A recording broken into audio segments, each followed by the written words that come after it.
Welcome to the world. Herzlich willkommen zu einer weiteren Folge von Wohin auswandern, lebe deinen Traum. Mein heutiger Interviewgast wusste schon frühzeitig, dass er irgendwann ins englischsprachige Ausland gehen möchte. Und da gab es mehrere Optionen: Kanada, Neuseeland, aber am Ende ist es ein Land geworden, was fast exakt genauso groß ist wie sein Heimatbundesland, welches nämlich Bayern ist. Und das Land, in das er dann gegangen ist, das ist Irland.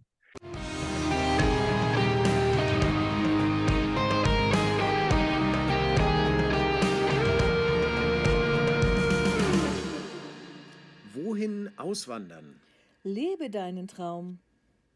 Herzlich willkommen, Max. Herzlich willkommen, Chris, und an die Zuhörer. Vielen Dank für die Einladung. Ich freue mich, mich heute mit euch zu unterhalten.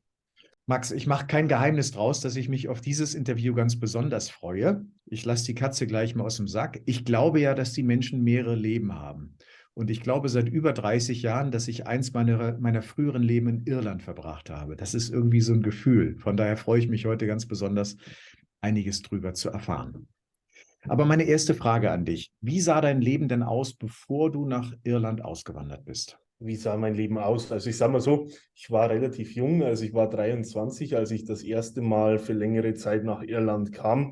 Davor habe ich Abi gemacht in meiner Heimatstadt und eine Ausbildung zum Bürokaufmann. Was eine Lösung war, die sich eigentlich so mehr oder weniger aus Verlegenheit ergeben hatte. Ich hatte aber, wie du schon angedeutet hast, immer ein bisschen den Plan, mich zumindest zeitweise ins Ausland zu verlagern. Du hast da einige der Optionen schon genannt. Am Ende war es aber dann eine Entscheidung zwischen England und Irland. Geworden ist es, wie du gerade schon angekündigt hast, die grüne Insel. Ja, du hast eben deine Heimatstadt erwähnt. Ich habe im Vorgespräch eben erfahren, es handelt sich um die Stadt mit der längsten Burg der Welt. Das wusste ich vorher nicht. Magst du noch mal kurz enthüllen, um welche Stadt sich das handelt? Welche Stadt hat die längste Burg der Welt? Es ist?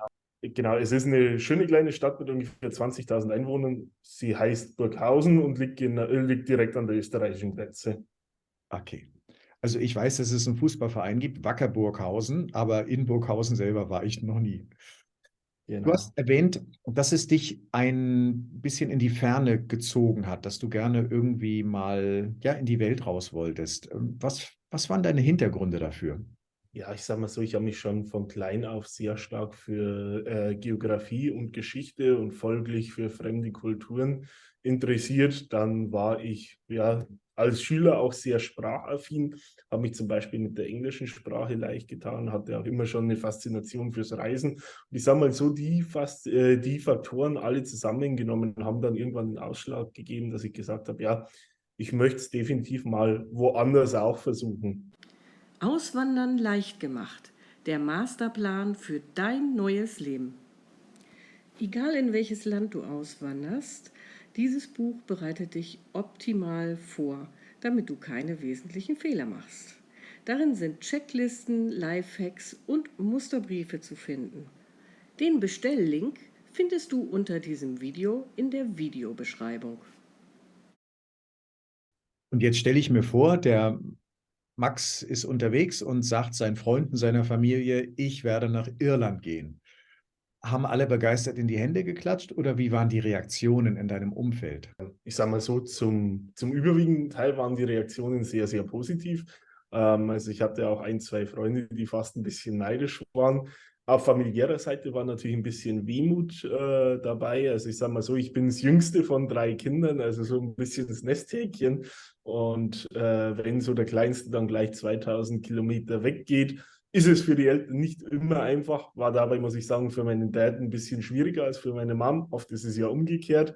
Aber ich sage mal so, es gab jetzt wenig Gegenstimmen oder ähnliches. Also ich sage mal so, überwiegend war schon sehr viel Positivität dabei.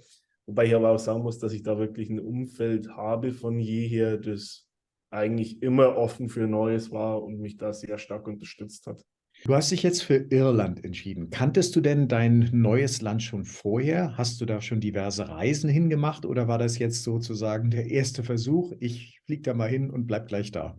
Nee, ich war tatsächlich zuvor schon mal in Irland. Ich habe es ja auch im Vorgespräch schon angedeutet. Ich war im Jahr vor meinem ersten Umzug nach Irland, der im Jahr 2016 lag, also im Sommer 2015, mit einem guten Kumpel 2,5 Wochen in Irland unterwegs. Also wir haben in Dublin angefangen und uns dann Richtung Westküste durchgeschlagen und so ein gutes Stück vom Wild Atlantic Way gemacht.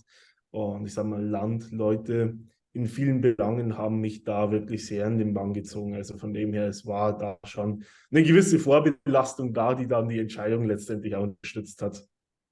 Ja, ich habe mal eine interessante Geschichte zu Irland gehört von einem Deutschen, der in Irland studiert hat, und ich fragte, wie es dazu gekommen sei, und hörte dann die Geschichte, dass er in Irland war und jemanden von der Uni abgeholt hat. Er hatte selber nicht da studiert.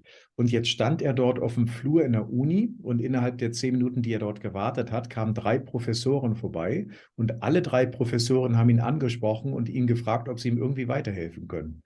Und er kam halt von der deutschen Uni mit überfüllten Hörsälen und Professoren, die man nur alle paar Wochen mal persönlich sprechen kann. Und wenn, muss man halt lange warten.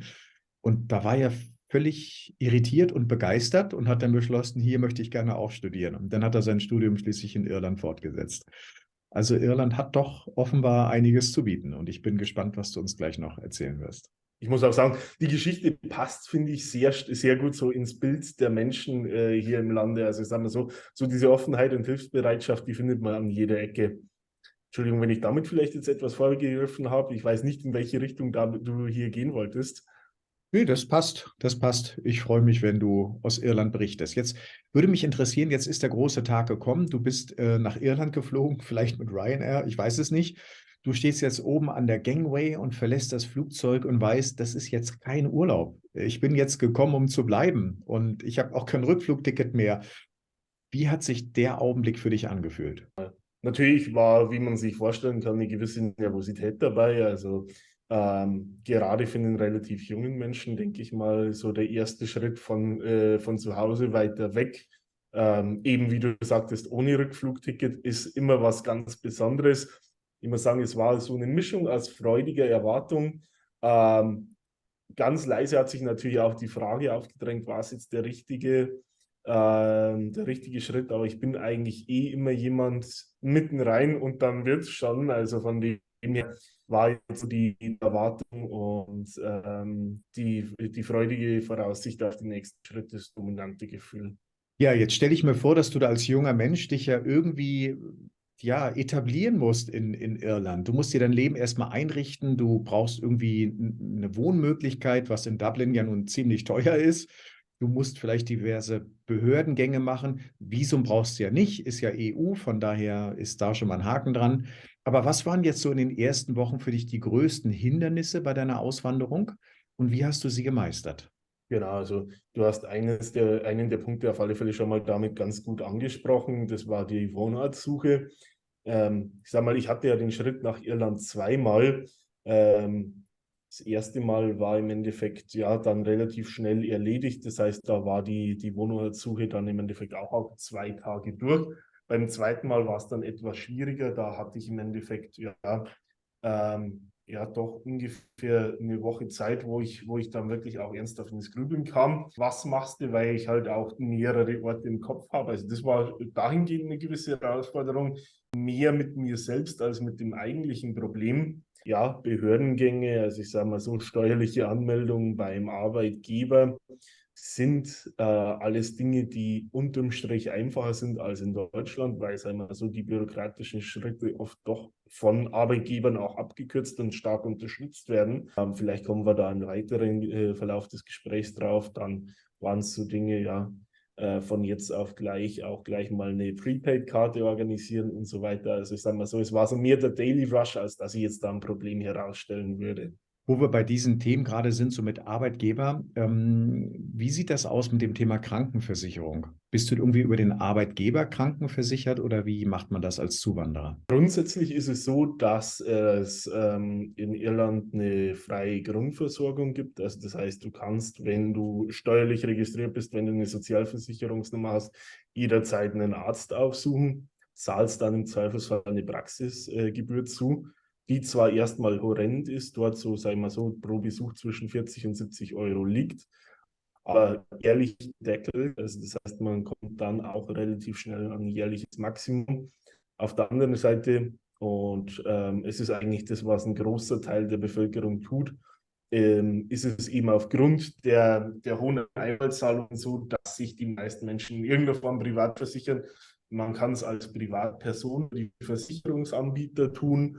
Die haben entsprechende Agenten oder auch teilweise wirklich Online-Angebote, wo du wenigen Klicks zum Versicherungsschutz gibst.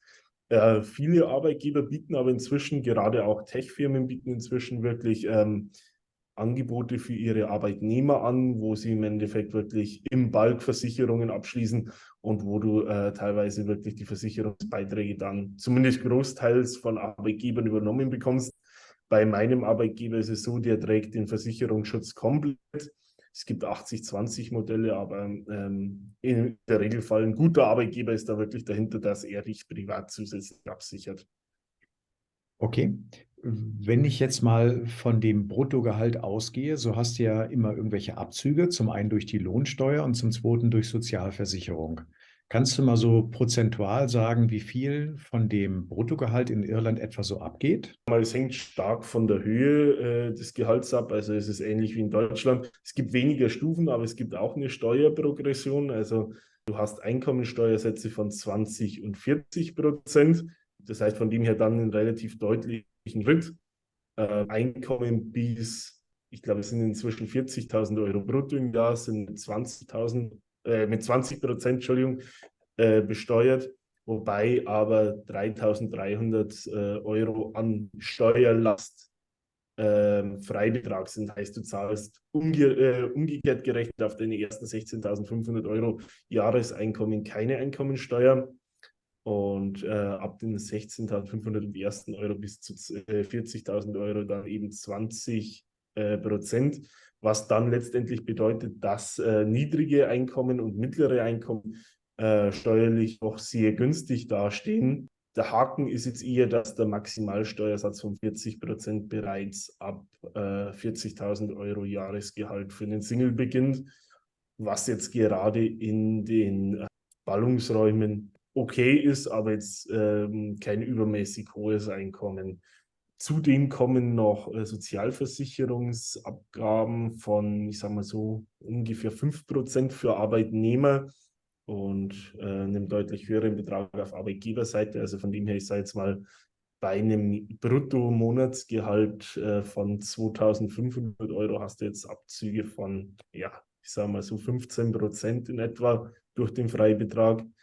Bei einem Jahresgehalt von 45.000, 50.000 Euro, was jetzt einmal so gerade auch in Dublin ja so ungefähr dem Median entsprechen dürfte, sind es dann ja, keine Ahnung, zwischen 20 und 25%. Also im niedrigen und mittleren Bereich sind es deutlich geringere Abzüge als beispielsweise in Deutschland, aber bei höheren Einkommen relativiert sich es dann auch relativ schnell. Also von dem her liegt es auf einem ähnlichen Niveau, würde ich jetzt behaupten, wenn man jetzt gut verdient. Ja, wer jetzt irgendwie Appetit bekommt auf einen Job in Irland, da würde ich gerne mal nachhaken, wie finde ich denn so einen Job in Irland? Gibt es irgendwie besondere Jobbörsen, wo diese Jobs angeboten werden? Und wie ist da so die Gesamtlage? Ist das so, dass die alle händeringend darauf warten, wir brauchen dringend deutschsprachige Arbeitnehmer? Oder muss man da schon ganz schön suchen und kämpfen und 50 Mal bewerben, dass man dann nachher irgendwie einen Job bekommt? Wie empfindest du die Arbeitsmarktsituation? Ich würde jetzt da gerade beim letzten Teil einer Frage anfangen. Suchen die dringend deutschsprachige Kandidaten? Da würde ich sagen, auf alle Fälle ja. Also ich sage, als Deutsch-Muttersprachler oder jemand, der gute Deutschkenntnisse hat, haben wir definitiv einen klaren Vorteil auf dem Arbeitsmarkt. Gerade so, da wären wir eben wieder beim Tech-Sektor, der ja die irische Wirtschaft auch die letzten Jahre allgemein relativ groß gemacht hat. Sucht doch, ja, sagen wir so, händeringend eigentlich dauerhaft nach Menschen mit Sprachkenntnissen. Gerade Deutsch und die skandinavischen Sprachen sind da ganz, ganz weit vorne. Also wer Deutsch kann, ist klar im Vorteil. Das heißt, von dem her, man tut sich definitiv leichter in vielen Bereichen, wie wenn man jetzt nur Englisch spricht oder vielleicht ja, ich sage jetzt mal blöd gesagt, Italienisch oder Spanisch als Muttersprache hat, weil aus den jeweiligen Ländern, wo diese Muttersprachen vorherrschen, doch wesentlich mehr Menschen auch in Irland leben als Deutschmuttersprache. Das heißt, für den einzelnen Arbeitsplatz, der jetzt vielleicht einen Fremdsprachbezug hat, ist dann auch die Konkurrenz wiederum höher. Zum Thema, wie finde ich einen Job im Allgemeinen? Es ist so, ja, am einfachsten online über die klassischen Jobbörsen, also LinkedIn und Indeed. Dann gibt es noch ein paar nationale Jobbörsen wie Irish Jobs. Also einmal, wer diese Kandidaten abgrast, sollte relativ schnell was Passendes finden. Und auch die Bewerbungsprozesse sind dann oft relativ straightforward, gerade wenn es um Einstiegspositionen geht. Lohnt sich das denn? Verdiene ich in Irland mehr oder weniger als in Deutschland oder ist das etwa auf dem gleichen Niveau? Man verdient tendenziell etwas mehr, vor allem dadurch, dass man, wie gesagt, wir haben jetzt nicht exorbitant viel verdient, wie ich schon gesagt habe, tendenziell mehr netto vom Brutto hat. Das heißt, so in die niedrigeren und mittleren Einkommensklassen ist es definitiv so, dass es sich finanziell lohnen kann, würde ich jetzt behaupten. Ist natürlich wieder was man dann auch in die Relation zu den Lebenshaltungskosten setzen muss, die aber auch innerhalb Irlands, genau in den meisten anderen Ländern, wo man ein gewisses Stadt-Land-Gefälle hat, auch wiederum variieren. Das heißt konkret, du lebst jetzt irgendwie am Rande von Dublin und du kannst jetzt natürlich gut vergleichen Dublin mit Burghausen. Wie würde der Vergleich ausgehen, was die Lebenshaltungskosten angeht? Da ist am Ende des Tages Dublin doch deutlich teurer, allein schon, weil Wohnraum zur Miete in Irland vergleichsweise wahnsinnig teuer ist. Also ich sage mal so, das ist einer der Faktoren, die wahrscheinlich mit den größten Anteil am Unterschied haben. Also von dem her, man sagt immer so, dass der Lebenshaltungskostenunterschied zwischen Irland und Deutschland bei ungefähr 15% liegt, was Irland am Ende des Tages teurer ist. Also ich sage mal so, von dem Unterschied entfällt der größte Teil mit Sicherheit aufs Thema Wohnraum. Es ist am Ende des Tages auch so, dass gewisse Dienstleistungen teurer sind. Aber ich sage mal, Wohnraum rausgerechnet sind es wahrscheinlich 5-10%, die Irland über dem Durchschnitt in Deutschland liegt. Also von dem her, ich denke, wie gesagt, wenn man jetzt so im mittleren Einkommensbereich liegt, dass man dennoch finanziell relativ wahrscheinlich profitiert. Okay. Das heißt, wenn du jetzt abends mal losgehst, 2 Personen in ein Restaurant, normales Abendessen und dazu jeder Flasche Bier oder zusammen eine Flasche Wein, was würde denn da so auf der Rechnung stehen am Ende? Genau, also ich sag mal, wenn es jetzt ein durchschnittliches Restaurant ist oder ein Gastro, bei einem Getränk pro Person mit ungefähr, ja, ich sag mal, 40 bis 45 Euro rechnen. Also wenn man nur einen Hauptgang nimmt. Also 40 ich sag mal bis so, 45 Euro für eine oder für 2 Personen? für 2 Personen. 2 Personen, okay. Mhm.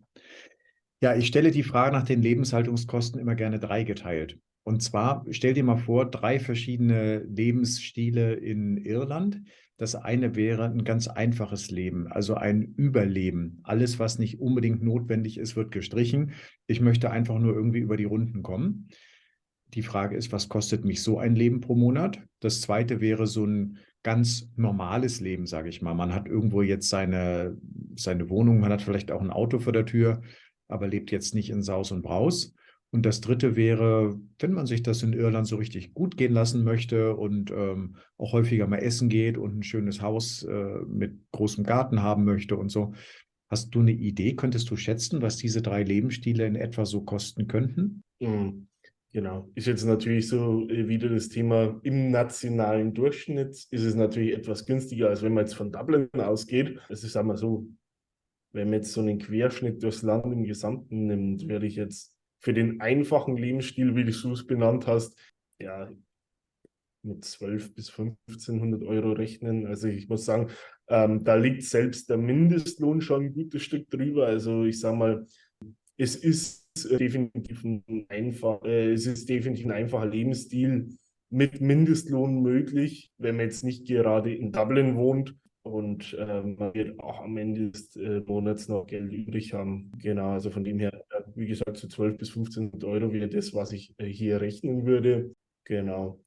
Dann, was die mittlere Kategorie betrifft, ja, ich denke mal, dass wir da für eine Einzelperson bei ja, sag mal, wir gehen jetzt in allen Fällen von Personen aus, die zur Miete wohnen. Also sag mal so, da wird man irgendwo zwischen 2.000 und 2.500 Euro rauskommen. Genau. Und ja, ich sage, für die dritte Kategorie, da schlägst du immer noch mal um die 1.000 € drauf. Das heißt, da bist du dann ja in der Region von 3.000 bis 3.500 €.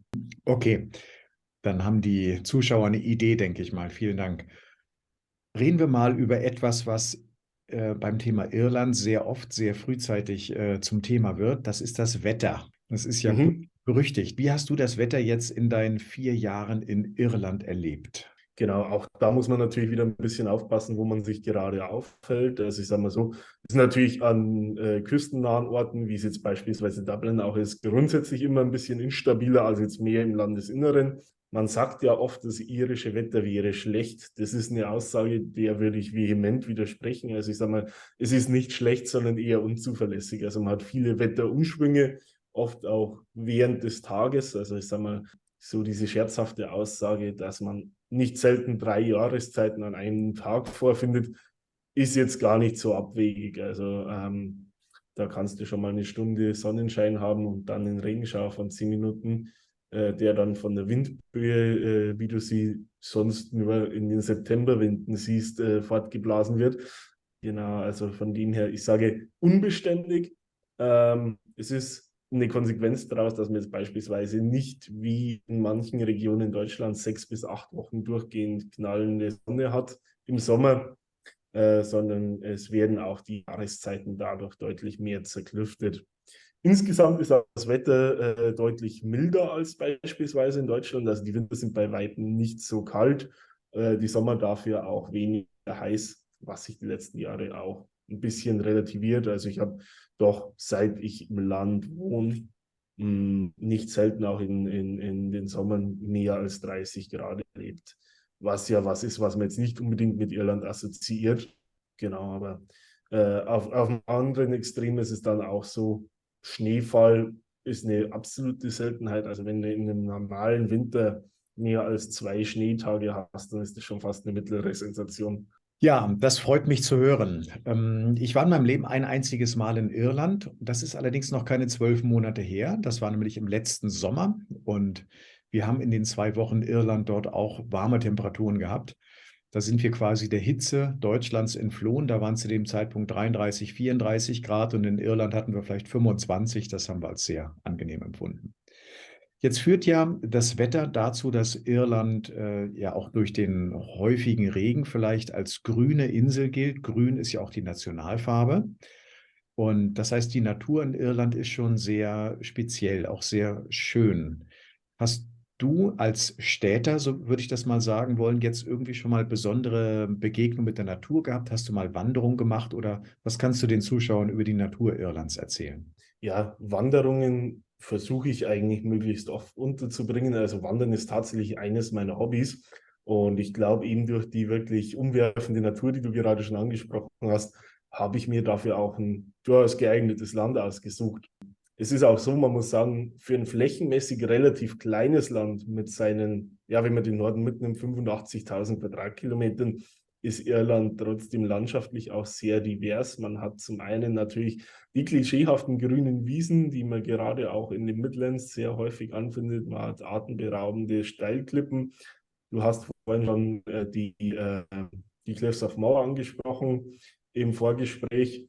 Dann den Giants Causeway zum Beispiel, was auch eine wirklich faszinierende Steinformation ist. Man hat aber auch kilometerlange Sandstrände, gerade im Südosten, im County Wexford, genauso wie in der Gegend um Kinsale beispielsweise an der Südküste. Das Einzige, was man nicht findet, ist jetzt wirklich extrem große Waldflächen oder hohe Berge. Also ich glaube, die höchste Erhebung Irlands hat ungefähr 1080 Meter und befindet sich an der Westküste im County Kerry.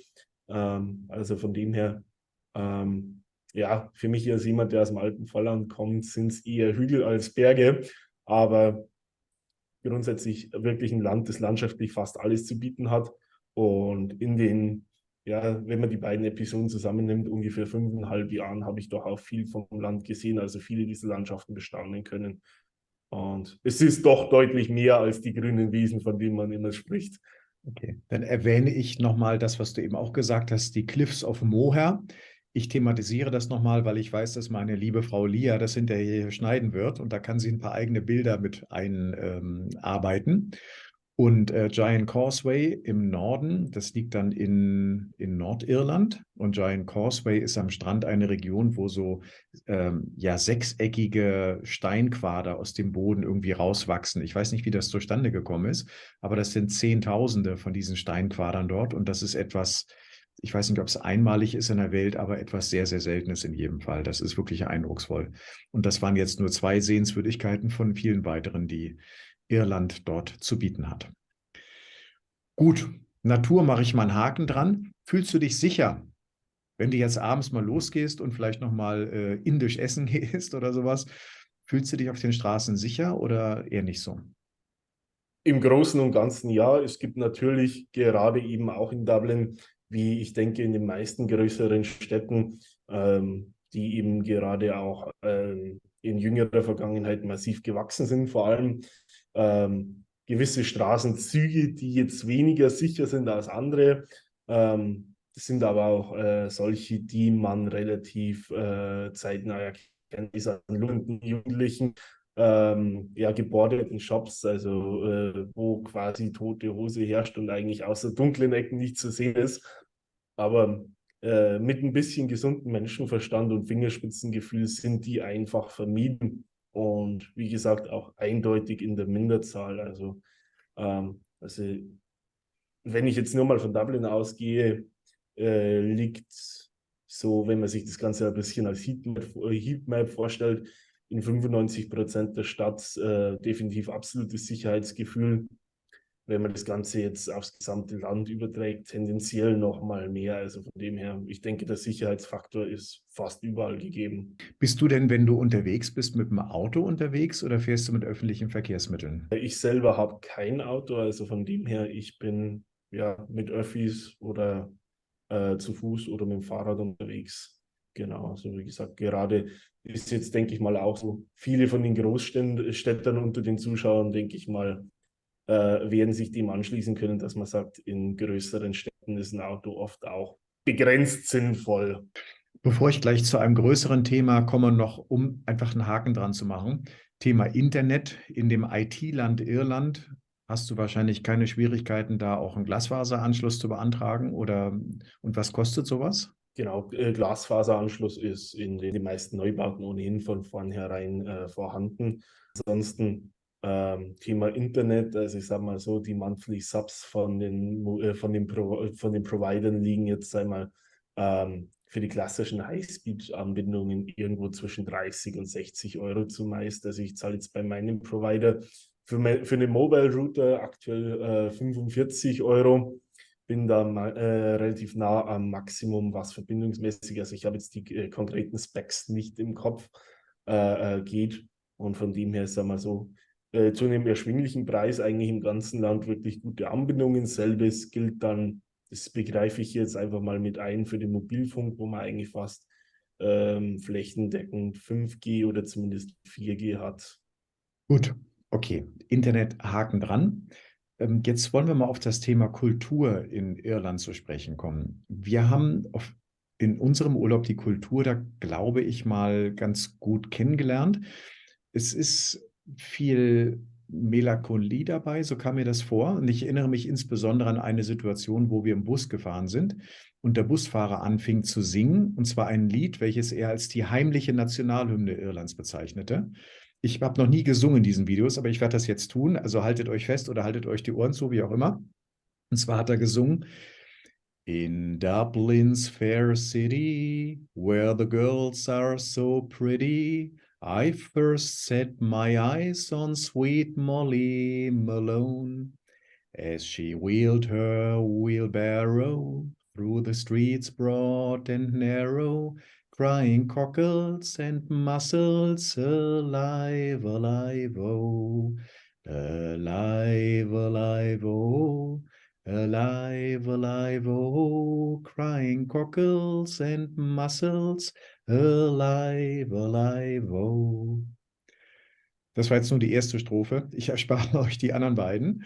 aber das ging irgendwie unter die Haut. Und diese Molly Malone, die dort besungen wurde, die soll eine Fischverkäuferin gewesen sein vor über 200 Jahren, die dann irgendwann am Fieber gestorben ist und irgendjemand hatte sich unsterblich in sie verliebt.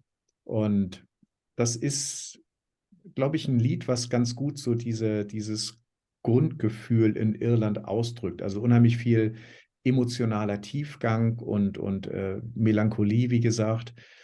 Wie erlebst du die irische Kultur, wenn du dort jetzt wohnst und das nicht nur als Tourist wahrgenommen hast?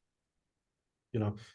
Ich würde mich viel von dem, was du gerade da aufwirfst, auch wirklich anschließen. Also ich sage mal so, so eine gewisse Melancholie ist definitiv tief in der irischen Seele verankert. Das ist definitiv richtig. Genauso auf der anderen Seite aber auch, das ist einmal so, ein unfassbarer Kämpfergeist. Also ich sage mal so, auch an den tiefsten Punkten dieser Melancholie ist der Ire eigentlich eine zähe Natur. Man findet es auch ein Stück weit in einem anderen Volkslied wieder. Und zwar handelt es sich dabei um die Fields of Athenry, wo im Endeffekt die Hungersnot behandelt wird.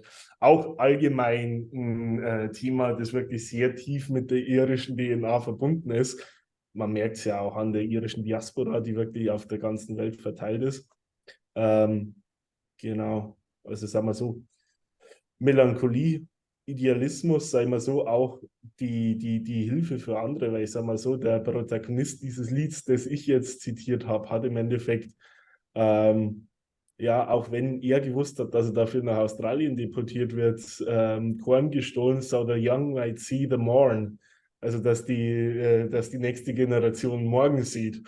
Und ich glaube, das findet sich auch oft im Alltag wieder, weil ich habe es vorhin schon mal in einem anderen Zusammenhang angedeutet, dass die Iren doch sehr offen und hilfsbereit sind, auch auf Fremde oft wirklich zugehen, ihnen Unterstützung bieten, wo sie nur können. Ähm, ja, das ist, denke ich mal, was. Man sieht es ja auch, glaube ich, auch als Tourist. Das war mit Sicherheit der ein oder andere neben dir, Chris, der jetzt heute zuschaut, schon als Tourist in Irland. Also man wird eigentlich egal wo wirklich herzlich aufgenommen. Ähm, genau. Um auf diese Melancholie auch nochmal Bezug zu nehmen, die ist aber auch oft gepaart mit einem, ja, ich würde jetzt sagen, ziemlich quirky Humor. Also zum einen ist er wirklich teilweise absurd, zum anderen aber auch zuweilen ziemlich düster. Also schwarzer Humor ist ähnlich wie auf der Nachbarinsel weit verbreitet. Also das ist auch nochmal so ein Merkmal der irischen Seele, das ich hier mit ansprechen würde. Also sagen wir, das sind jetzt wirklich Merkmale, die, wenn man in unterschiedlicher Dosierung gemischt sich vorstellt, also in unterschiedlichen Schattierungen, denke ich mal, kommt man irgendwann immer so bei einem gewissen Stereotyp des Iren raus. Ja, ich würde auch gerne noch mal ein Erlebnis mit Iren teilen. Während des Studiums waren wir mit einer Gruppe von Studenten in London. Und zwar 1994 und es war Fußball-Weltmeisterschaft. Und am Abend sollte es ein Fußballspiel geben, Italien gegen Irland. Und wir hatten beschlossen, in London dieses Spiel zu verfolgen in einem Irish Pub. Und wir waren schon 2 Stunden vor Anpfiff da. Der Laden war brechend voll von den ganzen Iren, aber mittendrin auch 3, 4 Italiener, die dort mit Italien-Trikots saßen und eben im Irish Pub jetzt das Spiel ihrer Mannschaft gegen Irland verfolgen wollten. Interessant fand ich, dass das auch ohne Aggression möglich war. Die Iren sind als Fußballfans ja harmlos. Also da gibt es im Grunde so ziemlich keine Gewalt. In England oder auch in Schottland oder sowas sieht das ganz anders aus, aber die Iren machen nichts. Also die machen ihre Späßchen mit den Italienern natürlich. Und ich weiß noch, wir haben vor dem Spiel die Iren gefragt, was denn der größte Erfolg sei des irischen Fußballs. Und sie antworteten so sinngemäß: Erfolg irischer Fußball. Ähm, Wüssten wir jetzt nichts. Also was sollen wir da sagen? Und nach dem Spiel hatten sie eine Antwort. Und zwar sagten sie, der größte Erfolg, gewonnen heute Abend bei einer WM gegen Italien, 1:0. Und das war ein Vorrundenspiel, das die Iren gewonnen haben. Und dann ging da eine richtige Party los. Und wir waren natürlich mittendrin und haben dann da den ganzen Abend mit den Iren da ihren Sieg über Italien gefeiert. Und das war einfach ein großartiger Abend. Und eine kleine Zusatzanekdote dazu. In der Formel 1 war es dann so, am Wochenende drauf war Formel 1 Rennen und das irische Team von Eddie Jordan hatte auf die Autos draufgeschrieben, Ireland 1, Italy 0. Also das Fußballergebnis von der WM. Und 2 Wochen später, das Turnier war weitergegangen. Mittlerweile war Italien weitergekommen und Irland war ausgeschieden. Und dann hatte das Ferrari-Team geantwortet und hatte auf seine Autos draufgeschrieben, Italy in, Ireland out. Das fand ich doch ganz schön, wie das da ausgetragen wurde. Also ich habe die irische Kultur, wo immer mir in der Welt Iren begegnet sind, waren das irgendwie total nette, freundliche Menschen, was dazu geführt hat, dass wir dann im letzten Jahr gesagt haben, jetzt müssen wir endlich mal an die Quelle. Wir müssen gucken, wo all diese netten, freundlichen Menschen herkommen. Und dann waren wir halt in Irland. Genau. Wenn ich vielleicht gerade auf deine Aussage bezüglich dem Erfolg und irischem Fußball nochmal Bezug nehmen darf.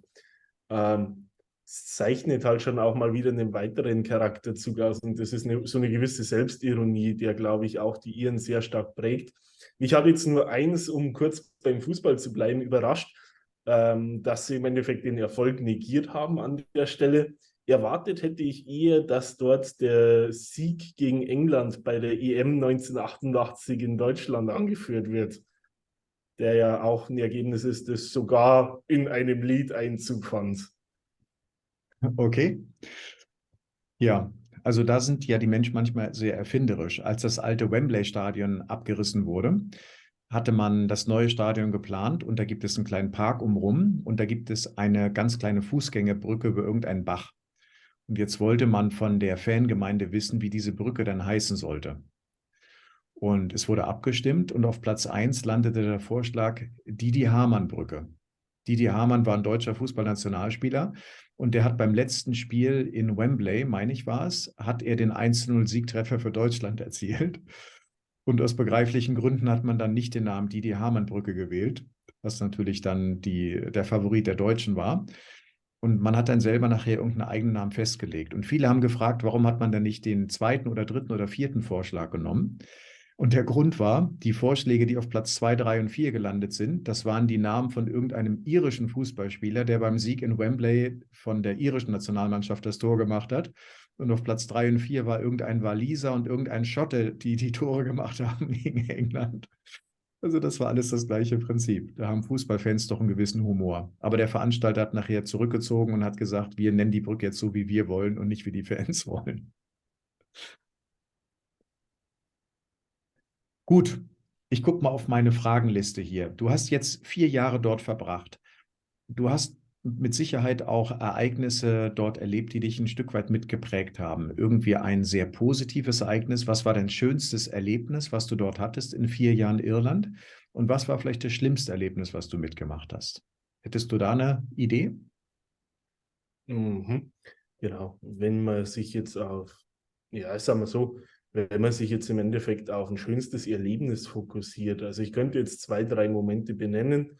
Ja, sagen wir so, eines der, eines der Erlebnisse, die mit am schönsten waren, ja, war mit Sicherheit, als ich ja quasi unter Ausreizung vom Maximum an Corona-Regeln, was irgendwie ging, im Jahre 2021. Da war gerade ein Lockdown am Abebben, von Freunden eine Überraschungsgeburtstagsparty habe organisiert bekommen. Also ich wusste im Endeffekt wenige Stunden vorher selber nichts davon.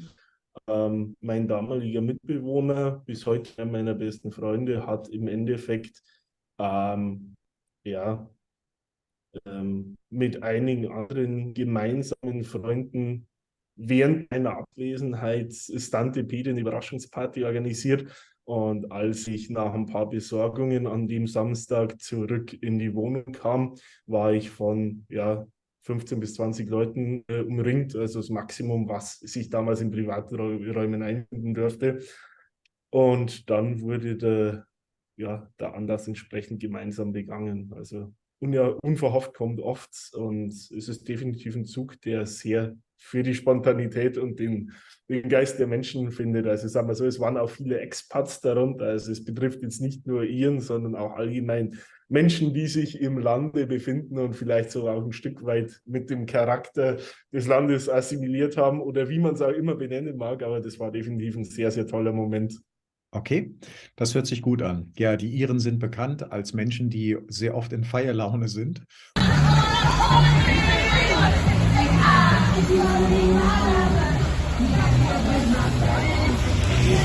und immer Gelegenheiten suchen zu feiern. Und da haben sie eine gute Gelegenheit gefunden, dein Geburtstag. Auf alle Fälle.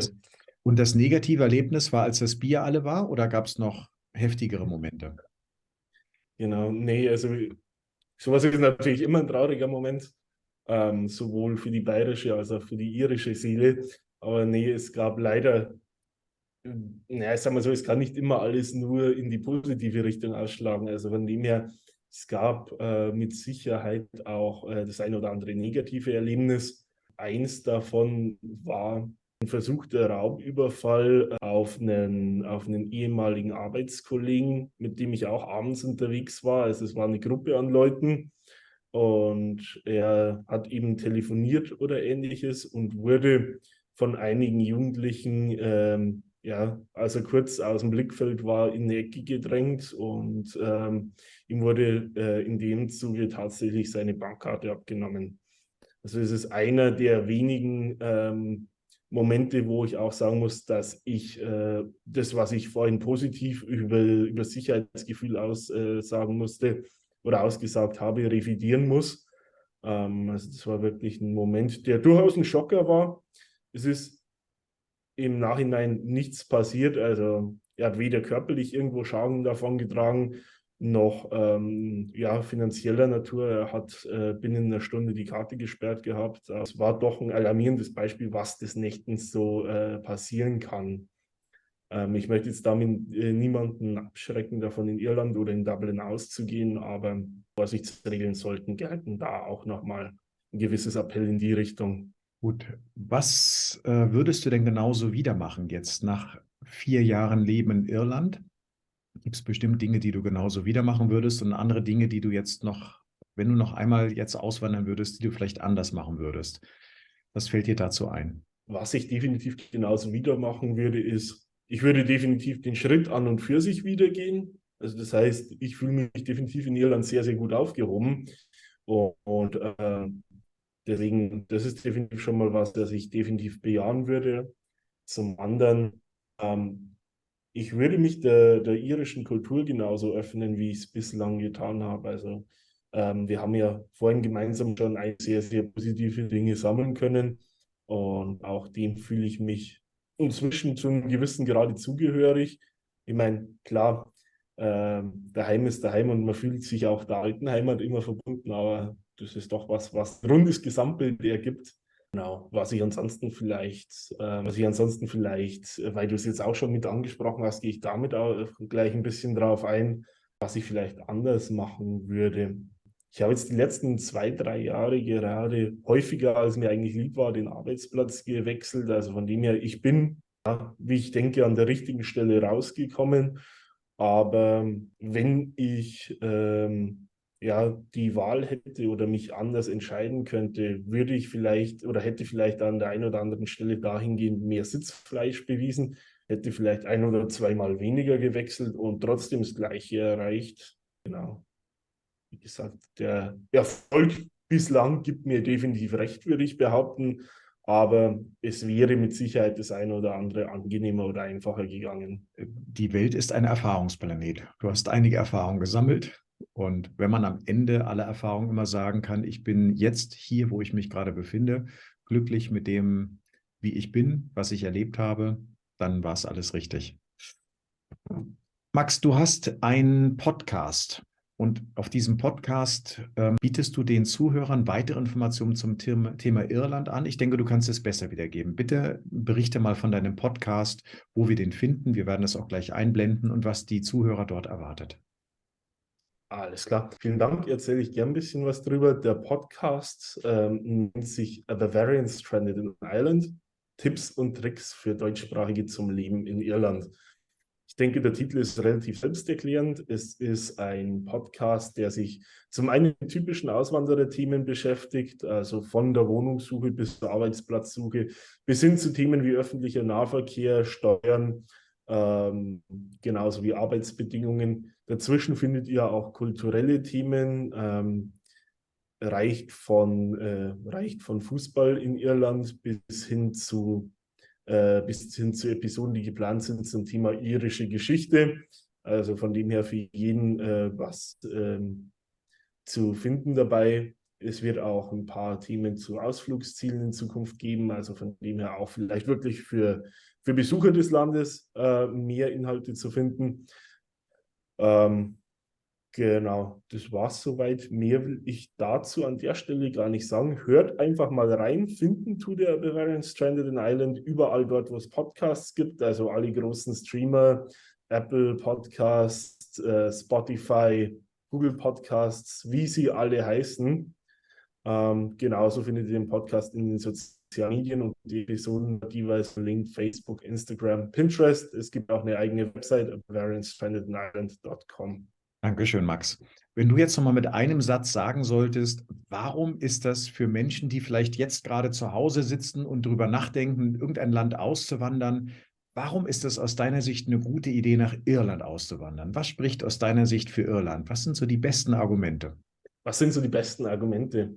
Also ich sage mal so, zum einen, ich glaube, man hat es zum Teil schon ein bisschen in dem Ton, in dem ich von Ihnen spreche. Es gibt natürlich auch Ausnahmen in alle Richtungen, aber ich glaube wirklich so, die Menschen und das Volk sind ein ganz großes Argument. So die Offenheit und Herzlichkeit, die Iren an den Tag legen, genauso wie die positive Neugier, die sie auch Fremden entgegenbringen, ist was, und da geht es mir wahrscheinlich nicht allein so, der eine oder andere doch in Deutschland vermissen dürfte. Auch so dieses Sozialgefüge ist deutlich weniger so die oft kritisierte Ellbogengesellschaft in Deutschland. Also man schaut noch mehr aufeinander, würde ich behaupten. Sowohl alteingesessene Einheimische als auch Leute, die neu im Land sind damit inbegriffen. Also das ist definitiv schon mal ein ganz starkes Argument. Zum anderen, es ist trotz seiner geringen Größe sowohl in Bezug auf die Einwohnerzahl als auch auf die Fläche ein sehr, sehr diverses Land. Ich habe so zum Thema Landschaften vorhin schon ein bisschen was gesagt. Zum anderen, Dublin ist mit Sicherheit inzwischen zu einer Weltstadt geworden, dafür eine relativ kleine. Aber ihr findet nicht nur die irische Kultur vertreten, ihr findet auch Menschen aus aller Welt und damit wirklich Tore in alle Kontinente und in alle Kulturen. Findet man natürlich anderswo auch, aber ich sage mal, auf relativ engem Raum ist sowas, denke ich mal, doch relativ selten, so wie es hier gelebt wird und mit was für eine Selbstverständlichkeit, dass das teilweise der Fall ist. Ein weiterer Punkt ist einer, den ich schon angesprochen habe, und dass man grundsätzlich gerade als Deutschsprachiger wirklich sehr, sehr gute Karrierechancen hat, sei es jetzt wirklich in der eigenen Branche oder sei es wirklich, wenn man versucht, einen beruflichen Neubeginn zu finden. Wenn man jetzt wirklich sagen will, man will nochmal im Laufe seiner Laufbahn irgendwas gänzlich anderes machen oder will einfach mal raus. Ich glaube, der Einstieg ist in wenig anderen Ländern so einfach, wie er hierzulande ist. Genau.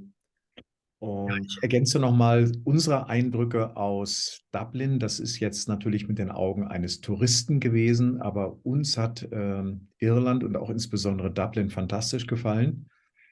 Insbesondere das Trinity College dort im Zentrum. Das ist also eine Uni, die ist, ich weiß es nicht, 500 Jahre alt über den Daumen, 400 Jahre irgendwie so in der Größenordnung. Und diese alten Gemäuer dort, also du kannst dir richtig vorstellen, wie da schon vor 300, 400 Jahren Studenten ausgebildet wurden, teilweise auch Leute, die nachher bekannt wurden. Es gibt dort eine Bibliothek. Man kann das jetzt wahrscheinlich schwer erkennen, aber das ist das Hintergrundbild auf meinem Handy. Das ist die Bibliothek im Trinity College, die auch schon Jahrhunderte alt ist und einen unglaublichen Bestand an Büchern dort hat und auch architektonisch einfach eine ganz große Sehenswürdigkeit ist. Und dann so durch die Altstadt von Dublin zu laufen, diese ganzen Pubs dort, die also nicht einfach nur Kneipen sind, sondern wo im Grunde jedes Gebäude irgendwie schon eine Geschichte mitbringt. Das ist irgendwie was ganz Besonderes. Und dazu eben Freizeitmöglichkeiten. Wir haben uns da vor Ort in Irland eine Riverdance-Show angeguckt. Und mir geht es immer so, wenn ich sowas sehe wie Riverdance, habe ich 2 Stunden am Stück Gänsehaut. Das ist einfach sowas von schön. Ja, also Irland wäre auch ein Land für mich, wenn es nicht so kalt wäre. Ich mag lieber warme Temperaturen, aber ansonsten super. Max, wir sind am Ende angelangt. Gibt es noch irgendetwas, was du den Zuschauern mit auf den Weg geben möchtest, was jetzt in den Fragen oder in den Antworten auf meine Fragen keinen Platz gefunden hat? Ja, ist in der Kürze der Zeit natürlich auch immer etwas schwierig, da auf einigen Gedanken das Ganze einzudampfen. Aber wie gesagt, wer, sei es jetzt oder bereits vorher, eine Faszination für das schöne Land Irland gefunden hat, schaut es euch einfach mal an. Macht so wie ich damals. Ja, bucht einen Flug, sucht euch ein paar Ziele im Land. Man kann wenig falsch machen dabei. Es ist eigentlich in fast allen Ecken des Landes schön. Lasst es auch auf euch einwirken. Seid vor allem offen für die Menschen, für die Natur, für die Geschichte, für die Kultur. Und ja, vielleicht verschlägt es euch auch irgendwann auf die grüne Insel. Ansonsten möchte ich mich bedanken fürs Zuschauen und ich hoffe, dass ich dem einen oder anderen mit den Eindrücken, die ich liefern konnte, weiterhelfen konnte. Ja, das alles sagt uns Max Loy, der mittlerweile seit gut 4 Jahren in Irland lebt und uns hier sicherlich einige neue Einsichten vermitteln konnte. Herzlichen Dank, lieber Max, und für dich weiterhin alles Gute für dein Leben in Dublin in Irland.